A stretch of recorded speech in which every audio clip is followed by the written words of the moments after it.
Bien-aimés dans le Seigneur, nous voici encore réunis ce matin par la grâce du Seigneur. Que nombreux n'ont pas pu avoir cette grâce de se réunir ou de bénéficier de ce souffle de vie que le Seigneur nous a donné ce matin. Bien-aimé, toi qui nous écoutes, sois béni dans le nom puissant de Jésus. Aujourd'hui, nous allons lire la parole qui se trouve dans le livre de Actes 14, au verset 1 à 7, et par la suite, nous allons lire le livre de Matthieu 2, au verset 13 à 15. Lisons au nom du Seigneur. À Iconium, ils entrèrent ensemble dans la synagogue des Juifs, et ils parlèrent de telle manière qu'une grande multitude de Juifs et de Grecs crurent. Mais les Juifs désobéissants agitèrent les païens et les indisposèrent contre les frères. Ils restèrent donc un temps considérable à Iconium, parlant avec hardiesse, confiants dans le Seigneur qui rendait témoignage à la parole de sa grâce, en permettant que des signes et des prodiges se fassent par leurs mains. Mais la multitude de la ville se divisa. Les uns étaient avec les Juifs et les autres avec les apôtres. Et quand il eut une tentative par les païens et les Juifs, avec leurs gouverneurs, de les maltraiter et de les lapider, Paul et Barnabas en eurent connaissance, et ils s'enfuirent dans les villes de Lycaonie, Lystre, à Derbe et dans les régions d'alentour, et ils y annoncèrent l'Évangile. Amen. Amen. Alors, nous allons prendre la deuxième lecture qui se trouve dans le livre de Matthieu, au chapitre 2, au verset 13 à 15. Allez. Je lis au nom du Seigneur. Amen.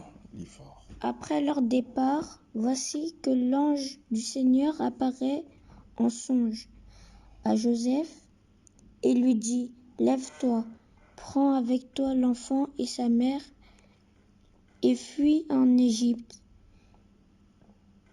et reste jusqu'à ce que je te dise, car Hérode va chercher l'enfant pour le faire périr.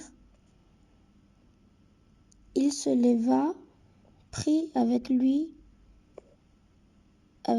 l'enfant et sa mère de nuit, et se retira en Égypte.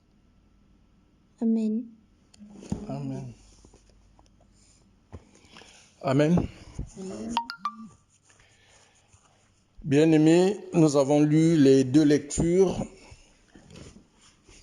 Aujourd'hui, nous avons pour thème fuir le danger. Le Seigneur veut nous parler encore ce matin du danger. Nous avons vu ici que Jésus, qui a été envoyé par Dieu, n'a pas été reçu comme Dieu le souhaitait. Mais toutefois qu'il y a un plan de Dieu, le diable se lève toujours pour combattre le plan de Dieu. Jésus-Christ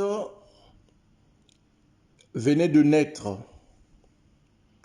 et les rois mages étaient au courant. Dieu leur a révélé l'arrivée du Messie.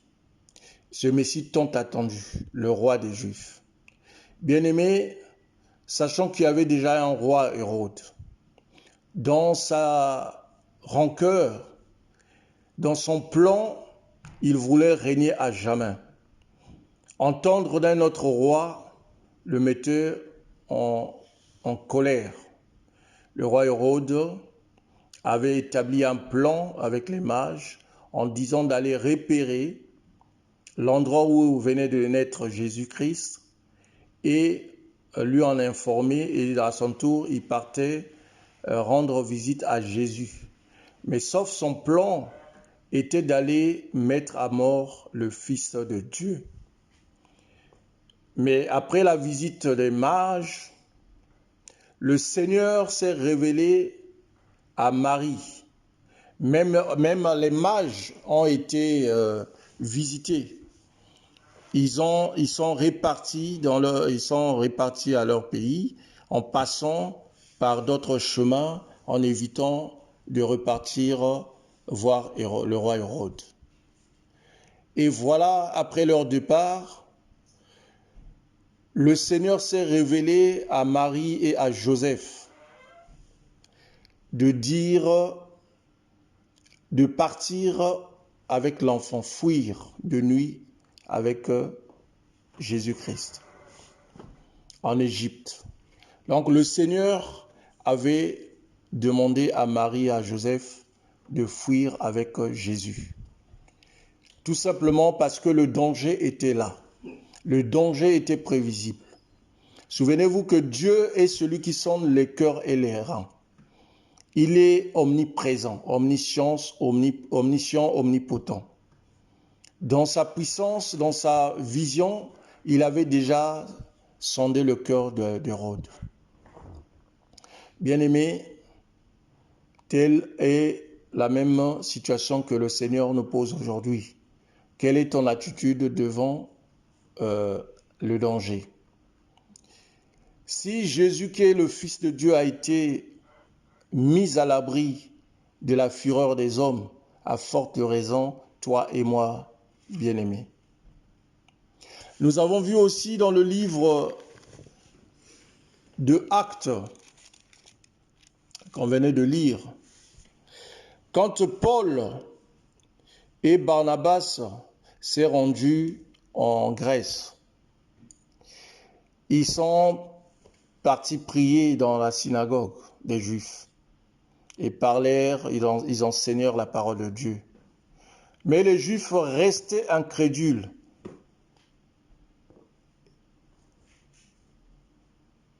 Excitèrent les païens et les disposèrent au mal contre les frères. Ils séjournèrent assez longtemps à Iconium. Ils parlaient pleins d'assurance dans le Seigneur, qui rendait témoignage à la parole de sa grâce et leur accordait des signes et des prodiges se produire par leurs mains. La multitude dans la ville se divisa, les uns étaient avec les autres et les apôtres. Et comme les païens et les juifs, avec leurs chefs, se mettaient en mouvement pour maltraiter et les lapider.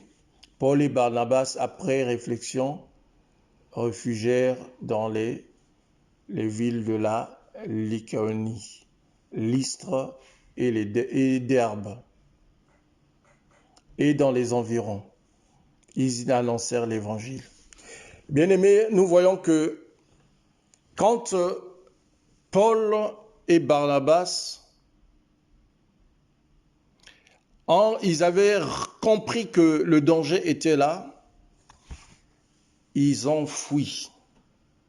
Oui, bien-aimés, l'attitude, c'est fuir le danger. Mais parfois, nous n'avons pas le discernement de comprendre que le danger est là. Parce que pour certains, quand on leur dit que voici un danger, n'y va pas parce qu'il y a une situation de danger qui se présente devant toi. Parfois, par manque de discernement, nous répondons que Dieu est avec moi.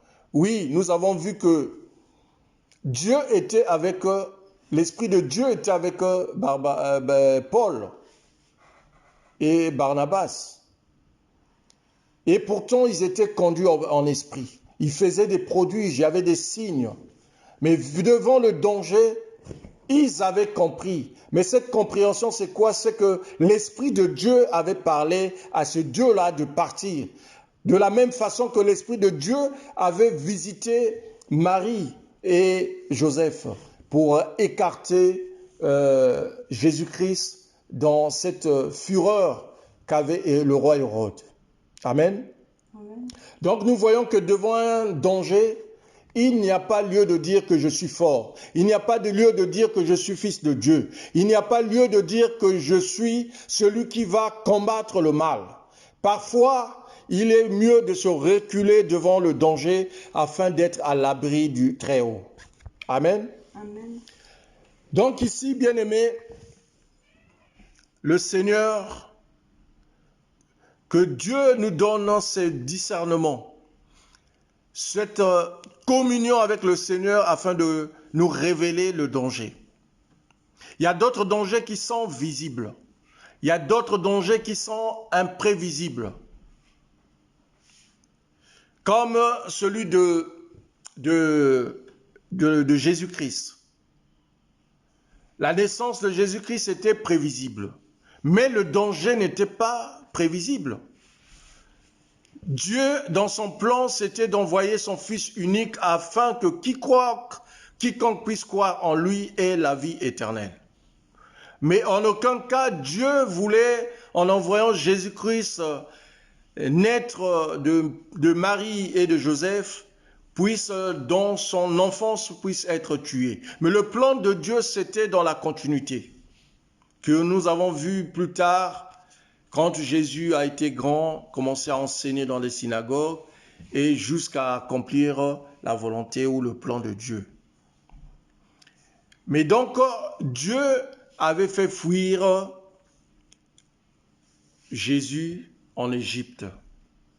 Bien-aimés, nous pouvons citer encore beaucoup des événements que Dieu, dans sa miséricorde infinie, impose sa main pour protéger ses siens.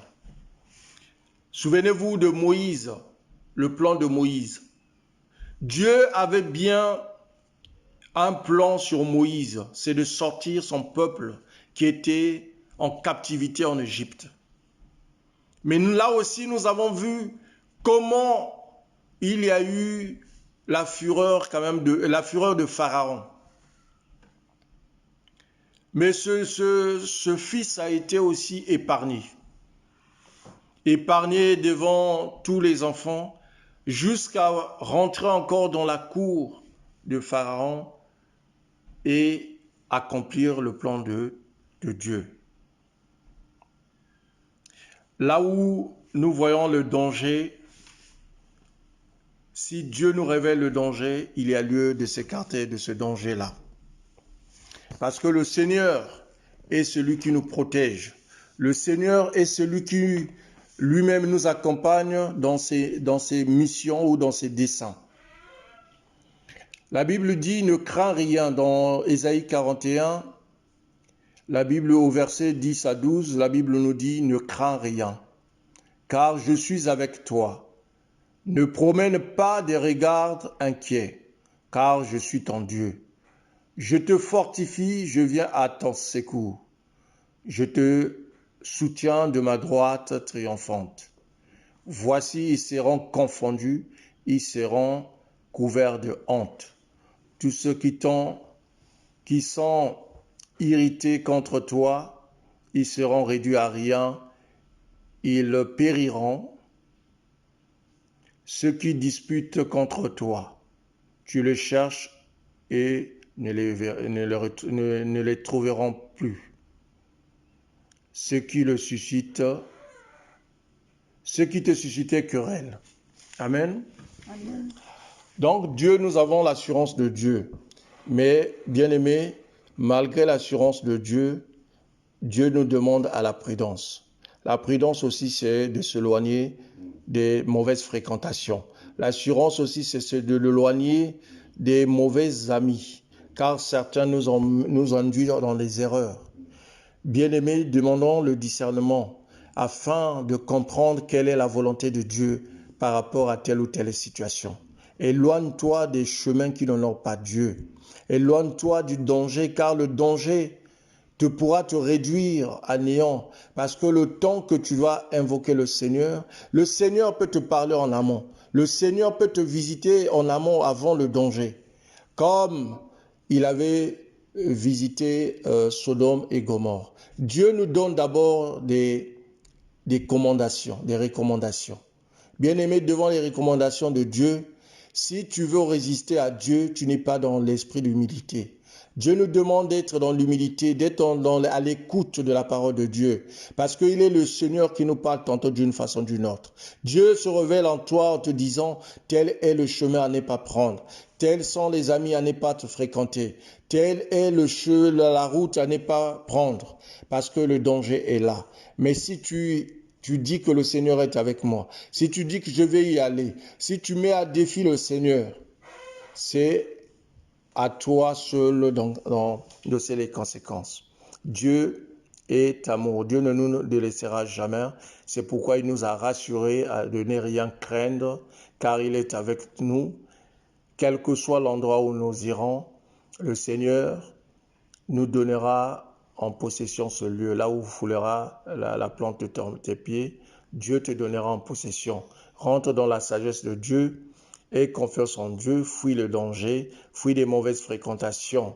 Parfois, nous fréquentons des gens qui vont au début, parce que souvenez-vous que le diable agit toujours dans la ruse.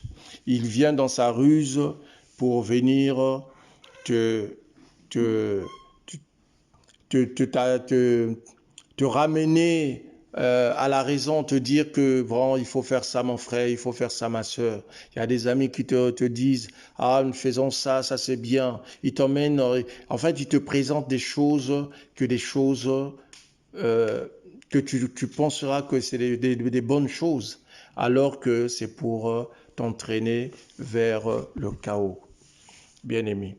Donc soyons prudents,